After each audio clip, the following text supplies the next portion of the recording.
Hello everyone, welcome back to our channel. जैसे कि आपको पता है DSSB TGT नेचुरल साइंस के अंदर हमारी एक यूनिट है अवर इन्वायरमेंट। इसके जितने भी सब टॉपिक्स आपको आपके सिलेबस में लिख के दिए गए हैं उन सबको मैंने कंप्लीट करा दिया है। इसके बाद हम क्या कर रहे हैं, इसके प्रीवियस ईयर क्वेश्चन डिस्कस कर रहे हैं जो different DSSB TGT natural science के एग्जाम में पूछे गए हैं। इसके ऑलरेडी हम 80 क्वेश्चन डिस्कस कर चुके हैं। आज हम उससे आगे के क्वेश्चन डिस्कस करेंगे। Montreal protocol was sign to combat which of the following environmental issues. ठीक है, तो बहुत सारे इन्वायरमेंटल इश्यूज हम फेस कर रहे होते हैं, उनमें से कौन सा इन्वायरमेंटल इशू फेस करने के लिए, फाइट करने के लिए हमने मॉन्ट्रियल प्रोटोकॉल को रखा था। वाटर पोल्यूशन को फाइट करने के लिए, ग्रीन हाउस गैस के एमिशन को रोकने के लिए, ओजोन डिप्लीशन को रोकने के लिए, या फिर साउंड पोल्यूशन को रोकने के लिए। तो आपको पता है जो हमारा मॉन्ट्रियल प्रोटोकॉल था वो इसलिए साइन किया गया था ताकि हम अपने ओजोन के डिप्लीशन को रोक सके। आपको पता है हमारी जो ओजोन लेयर है वो थिन होती जा रही है, तो उसको कॉम्बैट करने के लिए हमने क्या रखा था, मॉन्ट्रियल प्रोटोकॉल रखा था, जिसमें हम चाहते थे, हमने एक ऐसा कन्वेंशन साइन किया था जिसमें हम चाहते थे कि हमारे जो क्लोरोफ्लोरोकार्बन कंपाउंड्स है जो हमारी ओजोन को डिप्लीट करने में हेल्प करते हैं और उनको हम कम से कम इस्तेमाल करेंगे, बल्कि उनका इस्तेमाल धीरे धीरे हम बिल्कुल बंद कर देंगे। नेक्स्ट क्वेश्चन है, water pollution that are responsible for eutrophication. Eutrophication के लिए कौन सा इनमें से रिस्पॉन्सिबल है? Polychlorinated biphenyls, sulphate and nitrates, organic waste, या फिर फर्टिलाइजर कंटेनिंग फॉस्फेट। तो आपको पता है आपकी जो वाटर बॉडीज होती है उसके अंदर अगर बहुत ज़्यादा न्यूट्रिएंट रिचनेस आ जाती है, उसको हम क्या बुलाते हैं, इस फिनोमिना को हम बुलाते हैं यूट्रिफिकेशन। ठीक है, और मोस्ट ऑफ द टाइम कौन से न्यूट्रिएंट्स रिच हो जाती है हमारी जो वाटर बॉडी है, अगर उसके अंदर नाइट्रोजन एंड फॉस्फर बहुत ज़्यादा इंक्रीज कर गए, इसका मतलब क्या है, हमारी लेक के अंदर यूट्रिफिकेशन हो गया है, जिसकी वजह से एल्गल ब्लूम आता है। एल्गल ब्लूम का मतलब होता है इतनी ज़्यादा एल्गी ग्रो कर जाती है कि आपको पूरे के पूरे वाटर बॉडी पे क्या दिखाई देगी, एल्गी की ग्रोथ दिखाई देगी। तो मोस्ट ऑफ द टाइम ये प्रॉब्लम हमें किस वजह से आती है, फर्टिलाइजर कंटेनिंग फॉस्फेट। अगर आप ऐसा फर्टिलाइजर अपने खेतों में इस्तेमाल कर रहे हैं जिसके अंदर फॉस्फेट की कॉन्सेंट्रेशन बहुत हाई है और रन ऑफ कर करके जब ये सॉइल आपकी वाटर बॉडी को कंटामिनेट करती रहती है, तो यूट्रिफिकेशन होता रहता है। नेक्स्ट क्वेश्चन है, which of the following is an example of biotic factor. आपको पता है हमारे इकोसिस्टम के अंदर दो टाइप के फैक्टर होते हैं, एक होता है बायोटिक फैक्टर और एक होता है ए बायोटिक फैक्टर। तो हमारे जो लिविंग फैक्टर्स होते हैं उनको हम बायोटिक फैक्टर बुलाते हैं, हमारी जो नॉन लिविंग फैक्टर्स होते हैं उनको हम ए बायोटिक फैक्टर बुलाते हैं। बैक्टीरिया, सनलाइट, सॉइल या फिर वाटर। तो आपको पता है जो हमारी सनलाइट है, सॉइल है, वाटर है, ये सब नॉन लिविंग है, तो एक ऐसे फैक्टर है ए बायोटिक फैक्टर है। लेकिन जो हमारा बैक्टीरिया है, प्लांट है, एनिमल्स है, ह्यूमंस है, वो सब कैसे फैक्टर्स है, बायोटिक फैक्टर है। अब आपको बताना है कि इकोलॉजी जो टर्म है वो किसने दी थी, यानी कि किसने ये नाम पहली बार इस्तेमाल किया, इकोलॉजी टर्म को किसने कॉइन किया, डार्विन ने, लीनियस ने, हैक्सले ने, या फिर हैकल ने। तो आपको पता है अर्नेस्ट हैकल ने ये टर्म कॉइन किया था। क्या टर्म था वो, इकोलॉजी। इकोलॉजी टर्म किसने कॉइन किया है, अर्नेस्ट हैकल ने। नेक्स्ट क्वेश्चन है, the process of change in structure of a species of a community over time is known as. अगर एक जगह पर, एक पर्टिकुलर जगह के ऊपर, वहाँ पर जो कम्युनिटी है स्पीसीज की वो बदलती जा रही है, उसे हम क्या बुलाते हैं, इकोलॉजिकल निश बुलाते हैं, इकोलॉजिकल सक्सेशन बुलाते हैं, इकोटोन बुलाते हैं, या फिर इकोस्फेयर बुलाते हैं। तो विद टाइम अगर वहाँ पर स्पीसीज की जो स्ट्रक्चर है वो बदलते जा रहा है, इसको हम बुलाते हैं इकोलॉजिकल सक्सेशन। नेक्स्ट क्वेश्चन है, which of the following plant can survive in extremely saline condition. आपको ये बताना है कौन से ऐसे प्लांट है जो बहुत ज़्यादा सलाइन कंडीशन में बहुत आराम से सर्वाइव कर जाते हैं, ज़ेरोफाइट, हाइड्रोफाइट, एपीफाइट, या फिर हेलोफाइट। तो आपको पता है जो हमारे डेजर्ट कंडीशन के प्लांट होते हैं उन्हें हम ज़ेरोफाइट बुलाते हैं, पानी में उगने वाले प्लांट को हम हाइड्रोफाइट बुलाते हैं, वैसे ही जो एक्सट्रीमली सलाइन कंडीशन सर्वाइव कर जाते हैं उन्हें हम हेलोफाइट बुलाते हैं। ठीक है, सॉल्ट की बात हो रही है तो हेलोफाइट।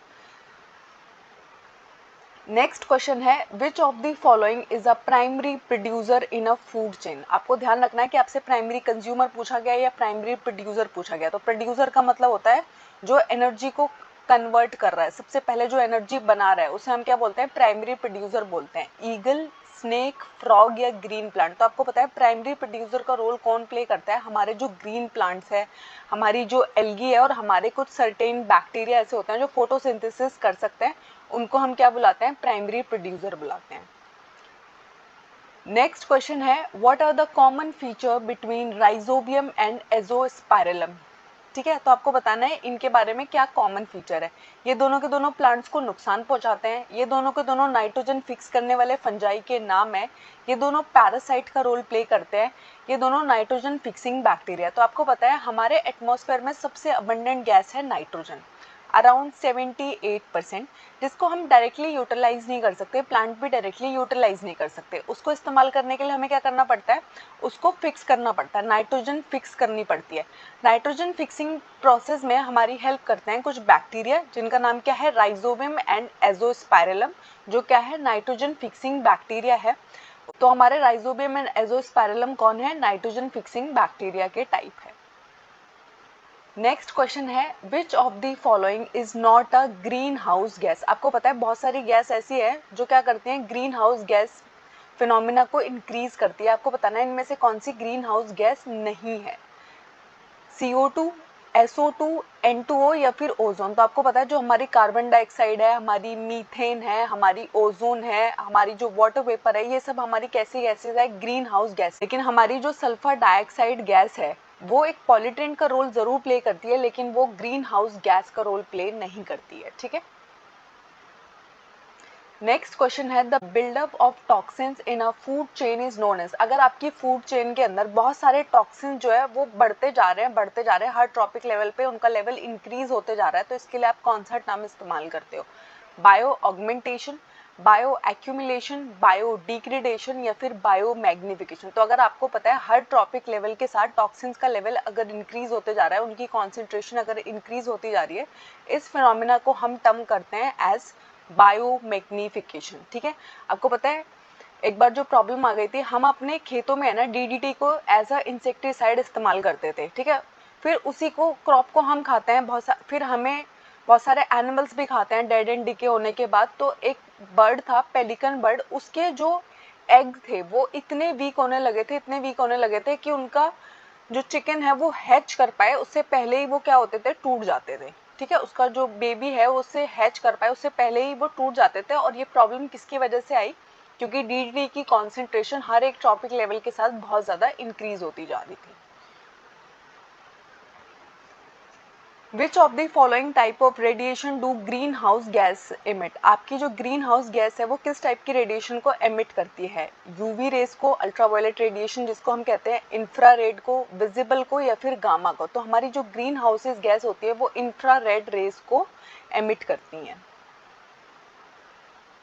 नेक्स्ट क्वेश्चन है in which year was the Environment Protection Act of India enacted? आपको पता है कुछ इंपॉर्टेंट एक्ट्स होते हैं हमारे इन्वायरमेंट से जुड़े हुए, तो आपको बताना है कि हमारा जो इन्वायरमेंट प्रोटेक्शन एक्ट है वो किस ईयर में बना? 1986 में, 1974 में, 1992 में या फिर 2000 में? तो आपको पता है जो हमारा इन्वायरमेंट प्रोटेक्शन एक्ट है वो 1986 में बना, पता होना चाहिए जरूर, फैक्ट है। नेक्स्ट क्वेश्चन है which of the following global convention was form to control mercury poisoning in the world? आपको पता है मर्करी की पॉइजनिंग की वजह से हमें बहुत सारी बीमारियां हो सकती हैं, उनमें से एक बहुत ही फेमस बीमारी के ऊपर ही इस कन्वेंशन का नाम है। तो Basel convention, Minamata convention, Montreal protocol या फिर काइटो प्रोटोकॉल? तो आपको पता है अगर आपके पीने वाले पानी में मर्करी की पॉइजनिंग हो जाती है, अब गलती से मर्करी को कंज्यूम कर लेते हो, तो आपको जो डिजीज हो जाएगी उसका नाम है मिनामाटा डिजीज। ठीक है, तो मिनामाटा डिजीज के को ही यानी कि मर्करी पॉइजनिंग को कंट्रोल करने के लिए हमने एक कन्वेंशन रखी थी जिसका नाम क्या था? मिनामाटा कन्वेंशन था। नेक्स्ट क्वेश्चन है वर्ल्ड अर्थ डे कब मनाया जाता है? 5 जून को, 22 अप्रैल को, 22 दिसंबर को या फिर 10 जनवरी को? तो 5 जून को मनाया जाता है वर्ल्ड इन्वायरमेंट डे, लेकिन 22 अप्रैल को हम मनाते हैं world earth day. Which of the following is not a measure to control photochemical smoke? Photochemical smoke को कंट्रोल करने के लिए इनमें से कौन सा मेथड हम यूज नहीं करते हैं? Flushing ozone into the atmosphere as it is a strong oxidant, use of catalytic converter in automobile, controlling the source of NO and NO2, plantation of plant like pinus and junipers? तो आपको पता है हम चाहते हैं कि हमारे environment के अंदर फोटोकेमिकल स्मोक जो है उसका लेवल बहुत ही कम रहे, उसके लिए हम क्या करते हैं, कुछ ऐसे प्लांट्स को प्लांट करते हैं जो क्या कर सकते हैं, हमारे पॉल्यूटेंट्स को मेटाबलाइज कर लेते हैं, तो ये तो हम बिल्कुल यूज़ करते हैं। उसके अलावा हम चाहते हैं कि ये सारी चीज़ें रिलीज ही ना हो, तो NO एंड NO2 को जो इनके प्राइमरी सोर्स है उनको कंट्रोल करने की हम बिल्कुल कोशिश करते हैं। अपने व्हीकल्स के अंदर, अपने ऑटोमोबाइल्स के अंदर हम कैटालिटिक कन्वर्टर का इस्तेमाल करते हैं ताकि कम से कम पोल्यूशन क्रिएट हो। लेकिन flushing ozone in the atmosphere acid is strong oxidant, ये कोई मेथड नहीं है जिसका हम इस्तेमाल करते हो फोटोकेमिकल स्मोक को कंट्रोल करने के लिए। नेक्स्ट क्वेश्चन है, द बायोकेमिकल ऑक्सीजन डिमांड की वैल्यू क्या होती है क्लीन वाटर की। ठीक है, तो आपको पता है अगर हमारा बायोकेमिकल ऑक्सीजन डिमांड होता है क्या है, हमारे पानी के अंदर जितना भी ऑर्गेनिक वेस्ट है उसको डिकम्पोज करने के लिए हमारे बैक्टीरिया को जो ऑक्सीजन रिक्वायर्ड होगी उसको हम बुलाते हैं BOD। तो जो हमारा क्लीन वाटर होता है उसके अंदर BOD वैल्यू उतनी ही कम होती है, तो लेस देन 5 ppm जो होता है हमारे क्लीन वाटर की BOD वैल्यू होती है, और जितना ज़्यादा BOD वैल्यू हाई होगी इसका मतलब आपके पानी के अंदर उतना ही ज़्यादा ऑर्गेनिक वेस्ट है।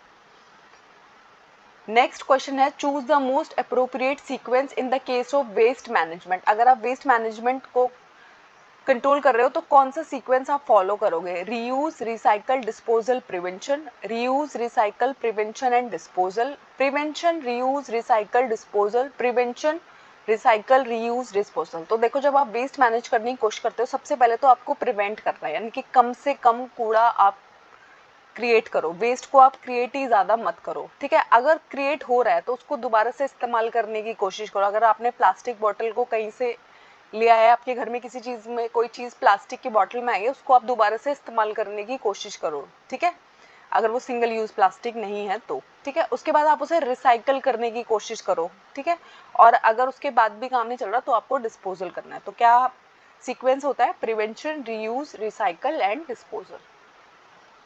नेक्स्ट क्वेश्चन है, the ultimate source of energy on planet Earth. हमारे प्लैनेट अर्थ के ऊपर सबसे अल्टीमेट सोर्स कौन है एनर्जी का, पानी, सूरज, रेडियो एक्टिव एलिमेंट या फिर फॉसिल फ्यूल। तो आपको पता है हमारे जो प्लांट्स है वो सूरज की किरणों को पहले एब्जॉर्ब कर लेते हैं, उसे एनर्जी में कन्वर्ट करते हैं। तो हमारे अर्थ के लिए अल्टीमेट सोर्स ऑफ एनर्जी कौन है, सनलाइट।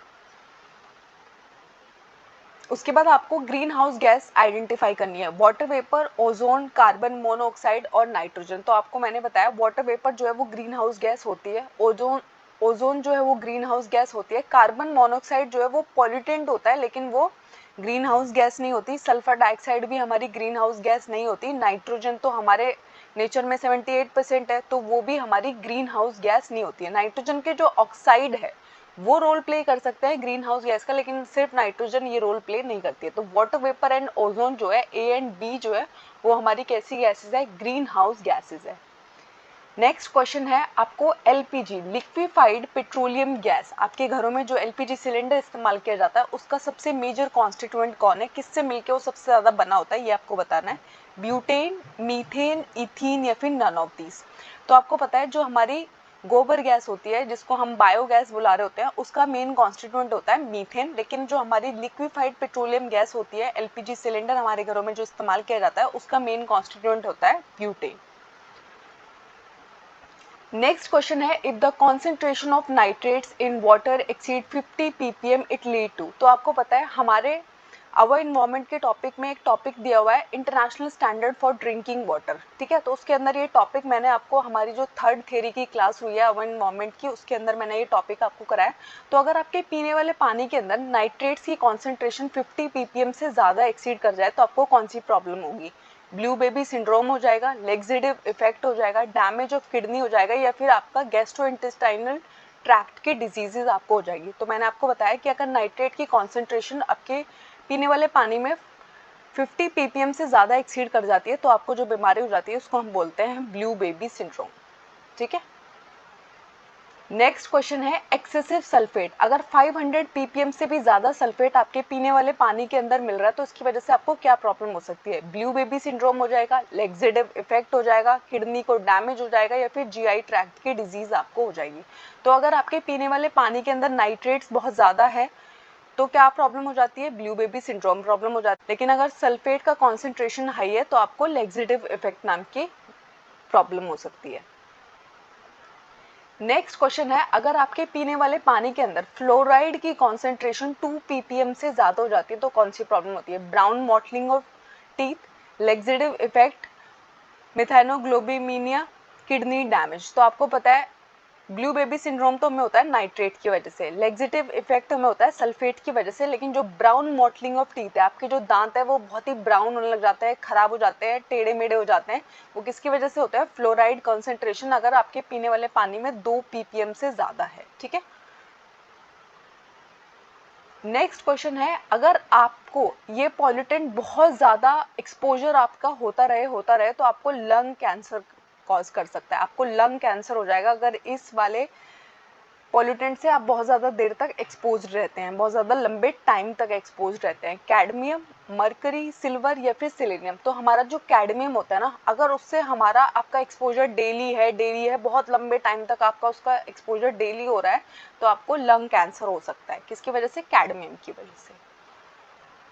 नेक्स्ट क्वेश्चन है, itai disease is cause due to. तो देखो मैंने आपको डिजीज वाले टॉपिक में भी ये क्वेश्चन कराया था। तो इटाई डिजीज का जो टॉपिक है वो कहाँ से पढ़ने के लिए बोला जाता है? आपको international standard for drinking water वाले टॉपिक के अंदर इसको कवर किया जाता है।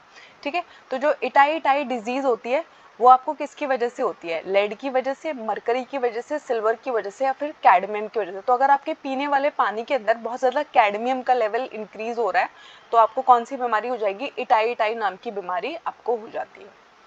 लंग कैंसर भी हो सकता है आपको कैडमियम की वजह से, अगर बहुत लंबे टाइम तक एक्सपोजर रहा।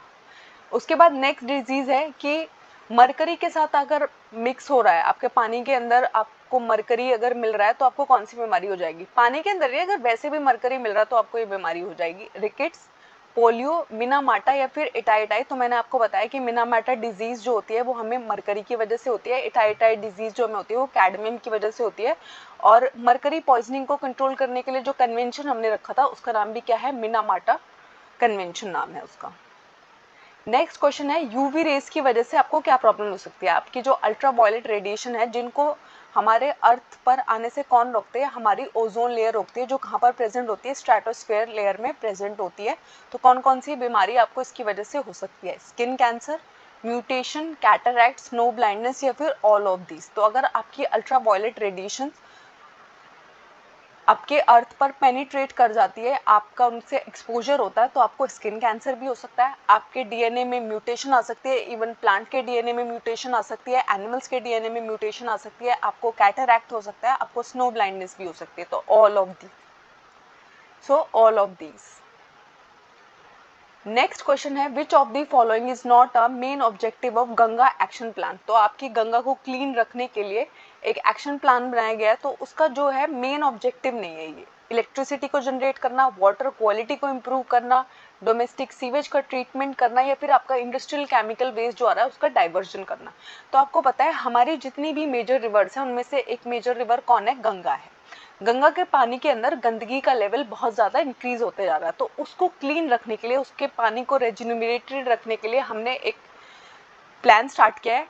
क्या है वो? Ganga Action Plan. तो हम क्या चाहते हैं? ऑब्वियसली सी बात है, हम वाटर क्वालिटी को इम्प्रूव करना चाहते हैं। हमारे घरों से निकलने वाला जो सारा का सारा गंदा पानी होता है उसे हम डोमेस्टिक सीवेज बुलाते हैं, उसको पहले हम अच्छे से ट्रीट करते हैं, उसको क्लीन करने की कोशिश करते हैं और उसके बाद हम उसे अपने वाटर बॉडी के अंदर डालें।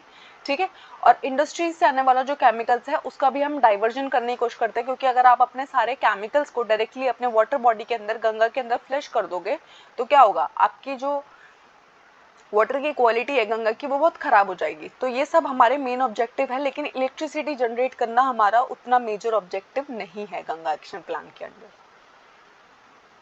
नेक्स्ट क्वेश्चन है, बायोकेमिकल ऑक्सीजन डिमांड की वैल्यू बतानी है आपको हाईली पोल्यूटेड वाटर, अगर बहुत ही गंदा पानी है तो वो बताना है। मैंने आपको बताया कि 3 टर्म आपको याद रखना है, एक है डीओ डिसॉल्व ऑक्सीजन, एक है बीओडी बायोकेमिकल ऑक्सीजन डिमांड और एक है सीओडी केमिकल ऑक्सीजन डिमांड। तो बीओडी वैल्यू होती क्या है? आपके पानी के अंदर जितना भी ऑर्गेनिक वेस्ट है उसको डिकम्पोज करने के लिए, डिग्रेड करने के लिए आपके बैक्टीरिया को जितना ऑक्सीजन रिक्वायर्ड होगा उसको हम बोलते हैं बीओडी वैल्यू। अब हाईली पोल्यूटेड वाटर है तो ऑब्वियसली सी बात है कि ये वैल्यू, बीओडी वैल्यू बहुत हाई होगी। तो अगर 17 ppm एंड मोर है तो हाईली पॉल्यूटेड वाटर की बात हो रही है, अगर लेस देन 5 ppm है तो क्लीन वाटर की बात हो रही है। उसके बाद आपको बताना है ओजोन लेयर का जो डिप्लीशन हो रहा है यूवी रेज की वजह से, तो यूवी रेज क्या क्या डैमेज कर सकती है। यूवी रेज जो है वो आपकी स्किन को एज कर सकती है, यानी कि आप जल्दी बूढ़े हो जाएंगे, आपको कैटरैक्ट का प्रॉब्लम हो सकता है, आपकी स्किन सनबर्न फेस कर सकती है, आपको स्किन कैंसर हो सकता है, आपके फाइटोप्लैंक्टन्स जो आपके एक्वेटिक लाइफ के अंदर प्रेजेंट होते हैं, प्राइमरी प्रोड्यूसर का रोल प्ले करते हैं, उनकी डेथ हो जाती है, आपकी जो फिश प्रोडक्टिविटी है वो डिक्रीज हो जाती है। उसके अलावा आपके जो प्लांट के प्रोटीन्स है उनके डीएनए के अंदर म्यूटेशन आ जाती है। उसके अलावा आपके जो लीव्स है उनके अंदर से एवोपरेशन का जो रेट है वो बहुत ज़्यादा इंक्रीज हो जाता है। आपके मिट्टी के अंदर जो है सॉइल के अंदर मॉइस्चर कंटेंट बहुत लो हो जाता है। आपके जो डैमेज है फाइबर्स है उनका रंग बहुत जल्दी उड़ जाता है। ये सब कुछ किसकी वजह से होता है, हमारी यूवी रेज की वजह से होती है, जिनसे प्रोटेक्ट करने का काम कौन करती है, ओजोन लेयर करती है। और आपको पता है आजकल हमारी ओजोन लेयर जो है वो डिप्लीट होती जा रही है, और अंटार्कटिका नाम की जो जगह है वहाँ से आप ओजोन होल को विजिबली देख सकते हो। ठीक है, तो ये ऑल ऑफ दीज इसका आंसर होगा, क्योंकि हमारी जब अल्ट्रावायलेट रेडिएशन हमारी अर्थ के सरफेस पे पहुंचती है तो ये सारी प्रॉब्लम्स हम फेस करते हैं। ठीक है, आपके प्लांट्स के डीएनए में म्यूटेशन आ सकती है, आपके सेल के डीएनए में म्यूटेशन आ सकती है, आपकी स्किन जल्दी एज हो सकती है, आपको डिफरेंट टाइप के specially different types of skin cancers आपको हो सकते हैं, और आपका जो पेंट है वो भी जल्दी खराब हो जाता है।